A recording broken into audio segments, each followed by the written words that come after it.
Hello दोस्तों, अस्सलाम वालेकुम। कैसे हो? सब बढ़िया है। मैं ठीक हूँ। उम्मीद करता हूँ कि आप सब लोग भी अच्छे और खैरियत से होंगे, ठीक होंगे। अभी जो हिसाब से बिकने का सिलसिला चल रहा है, ऐसा लगता है कुछ दिनों में कुछ भी नहीं रहेगा। भारत में सब बिक जाएगा, क्योंकि कई चीज़ें बिक रही है।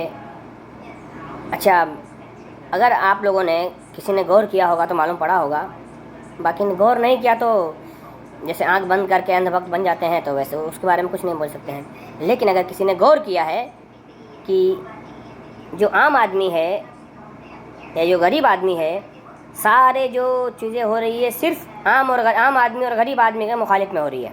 जी हाँ, जैसे स्टेशनों का बिकना, ट्रेनों का बिकना, और धीरे धीरे सब कुछ बिक जाएगा। जब आप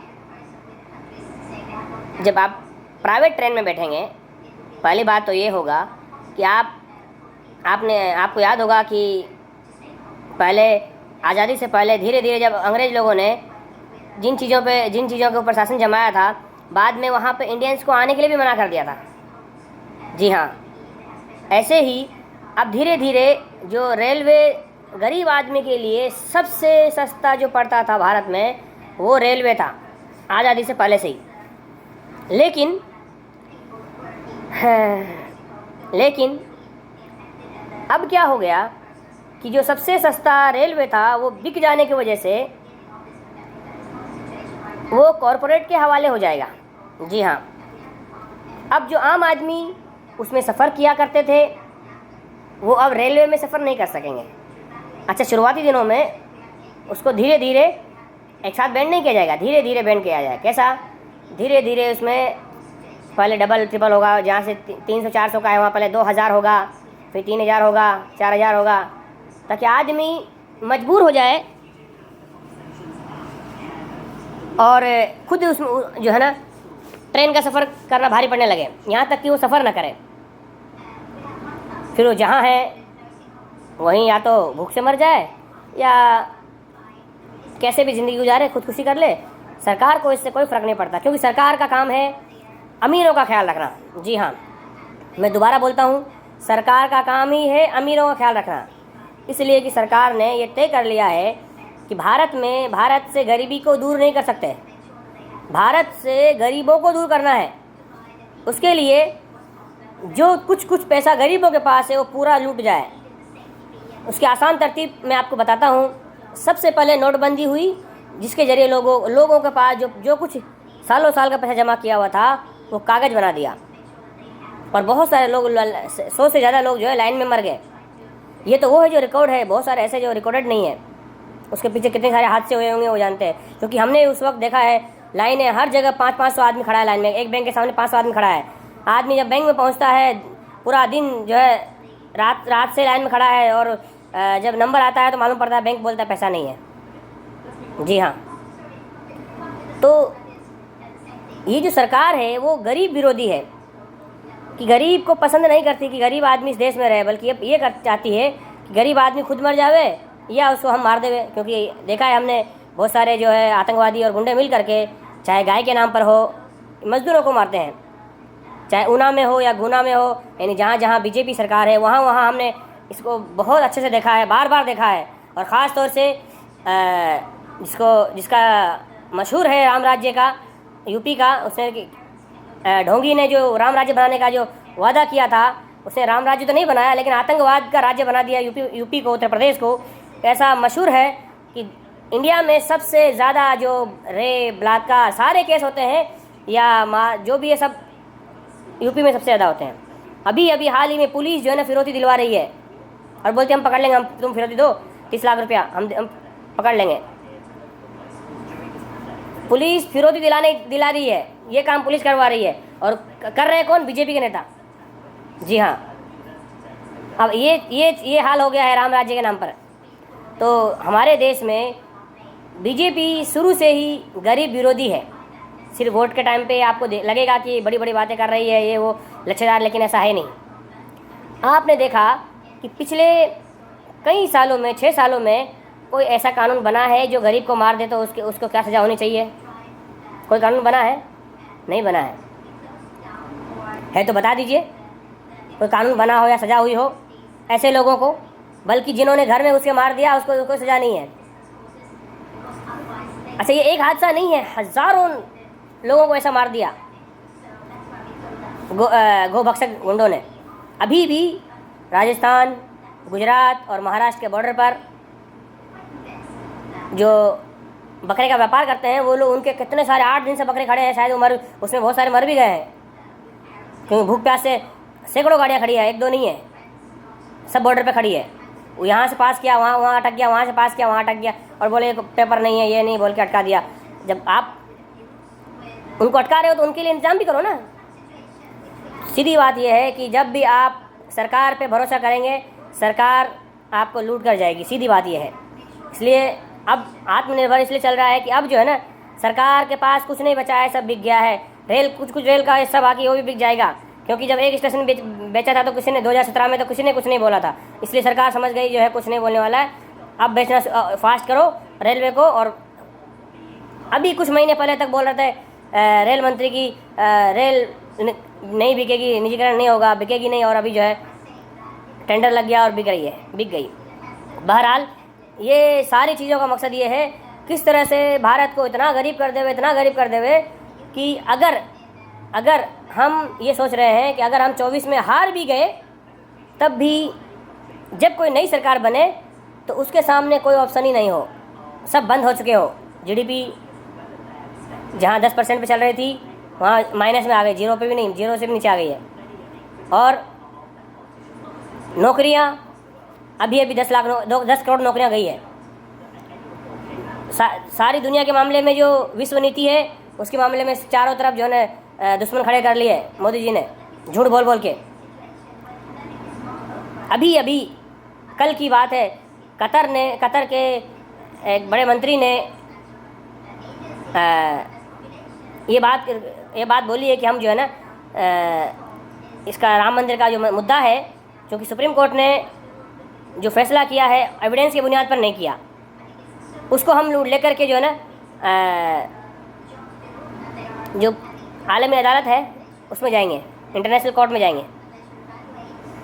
तो ये धीरे धीरे सारी नीति ख़त्म हो गई। अभी जो है धर्म का धंधा कब तक चलता है, कब तक चलेगा धर्म का धंधा? कुछ दिन तक, क्योंकि अच्छा अभी दूसरी बात ये है, सरकार ये चाहती है कि जो है ना सरकारी स्कूल धीरे धीरे ये भी बिक जावे, ताकि गरीब के बच्चे पढ़े भी नहीं, और जैसे 200 साल अंग्रेजों ने गुलामी किए फिर से लौट कर गुलामी की तरफ लौट जाएं। आपको मालूम होगा कि शिक्षा नीति में हर दिन बदलाव किया जा रहा है, और अभी जो है जो हिसाब से बदलाव है, आप देखेंगे कि जब आप किसी के पास नौकरी मांगने जाते हैं किसी भी मामले में, तो आपकी अंग्रेजी टेस्ट करता है, चाहे देश में हो या विदेश में हो। विदेश में तो हिंदी अपनी मातृभाषा का काम नहीं, आप बंगाली बात करोगे, हिंदी बात करोगे, राजस्थानी बात करोगे तो प्रदेश में कोई मतलब ही नहीं है। चलो आप तो क्या करेंगे फिर आप, यानी आप इंटरनेशनल लेवल पे आप जॉब करने के लायक नहीं है। क्यों? एक तो आपकी कंट्री में जॉब नहीं है, 3 करोड़ से ज़्यादा लोग जो है ना बाहर काम कर रहे हैं खलीज में, खाली आसपास के देशों में। तो ना आपके पास कोई नीति है और नहीं आपके पास शिक्षा है। अब जो है ना जहाँ आपको नौकरी के लिए आदमी, कहीं किसी कंपनी में आदमी चाहिए तो उसकी इंग्लिश टेस्ट की जाती है, कैसी इंग्लिश है। लेकिन आप हिंदी 12वीं के बच्चे को इंग्लिश बोलना नहीं आता है इंडिया में। जी हाँ, मैं एक नहीं सैकड़ों बच्चों से मिला हूँ जिनको इंग्लिश बोलना नहीं आता है, 12वीं के बच्चों को।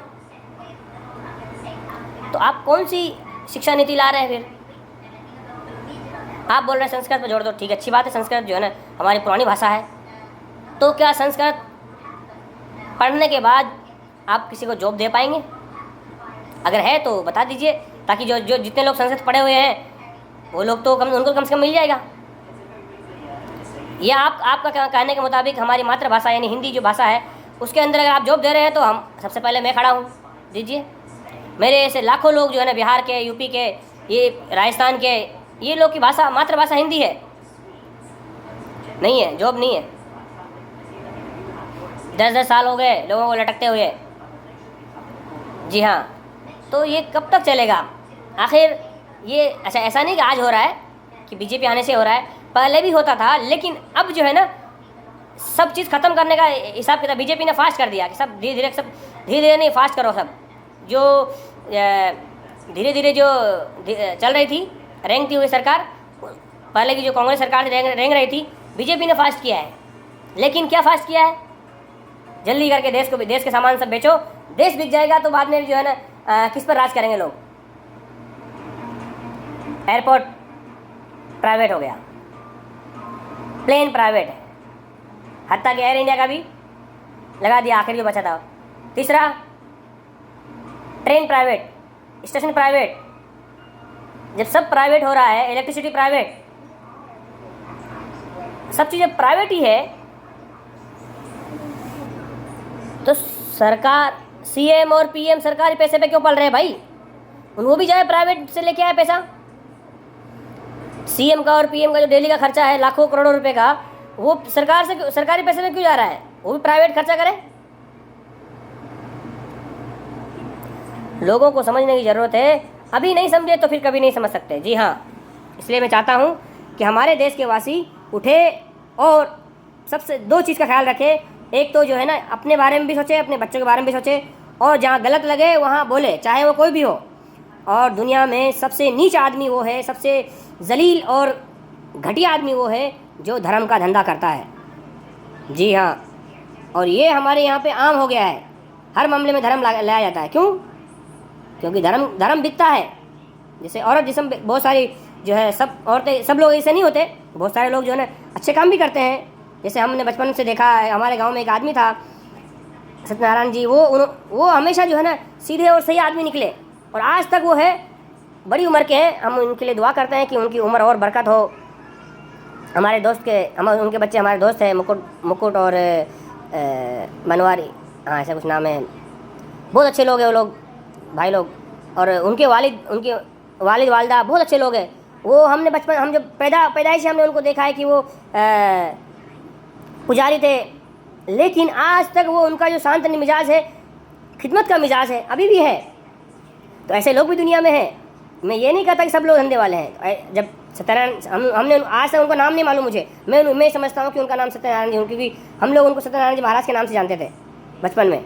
अभी तो मालूम नहीं है, लेकिन वो, तो ये बात ये है कि अच्छे लोग भी हैं, लेकिन हम ये चाहते हैं कि ऐसे लोग सारी दुनिया में हो। धर्म का धंधा करने वाले लोग जो है ना, धर्म को बेच कर खाने वाले लोग न हो। जी हाँ, जिनका काम है वो अपना काम करें, लेकिन किसी मामले में धर्म को आगे ला करके बीच में अपनी रोटी सेकना, ये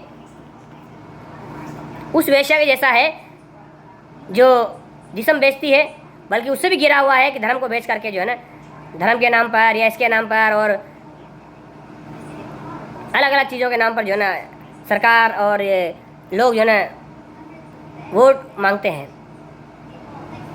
इसलिए आप लोगों से गुजारिश है कि जागे और ये नहीं सोचे कि बोलने वाला कौन है, बोलने वाला छोटा है, घटिया है, नीच है, ये नहीं सोचे।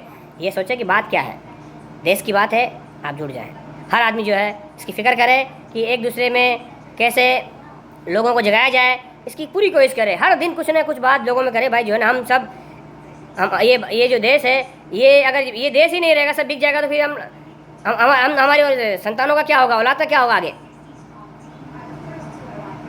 आज जो कानून जो आ रहे हैं कि भाई, जब सरकारी के लिए जो कानून है, प्राइवेट के लिए भी कानून होना चाहिए स्कूल के लिए, कि नहीं अमीर का बच्चा है प्राइवेट में पढ़ा सकता है, वो तो उसको इंग्लिश मीडियम से पढ़ाएगा, और गरीब का बच्चा है तो मातृभाषा में पढ़ाएगा। ऐसा क्यों? दोनों में मातृभाषा करो, करना है तो। इसके लिए जो है ना सरकार की गलत नीतियों का विरोध करना, ये हर नागरिक का हक है, और सरकार को भी चाहिए कि वो कोऑपरेट करे।